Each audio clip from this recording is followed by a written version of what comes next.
کیا زمینی فضا صرف ایک دھوکہ ہے؟ سورج طلوع ہونے سے پہلے ہی دکھائی دینے لگتا ہے، ایسا کیوں ہوتا ہے؟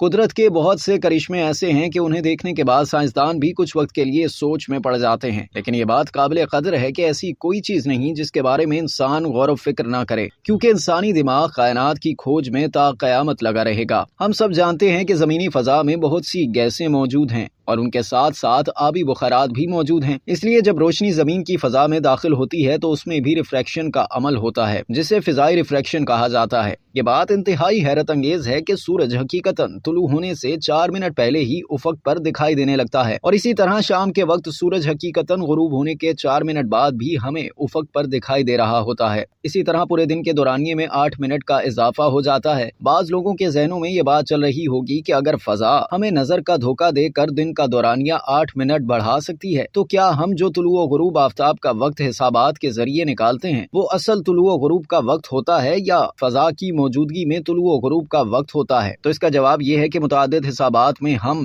اس 0.833 ڈگری زاویے کے فرق کو مد نظر رکھتے ہیں اور مختلف طلوع و غروب اور صبح صادق کے اوقات نکالتے ہیں، لیکن اگر انسانوں نے خلا میں کوئی مشن بھیجنا ہو تو اس خلائی گاڑی کے لیے راستے کا تعین کرتے ہوئے یہ فرق حسابات سے نکال دیا جاتا ہے تاکہ ہمیں کسی بھی اجرام فلکی کی اصل جگہ معلوم ہو جائے۔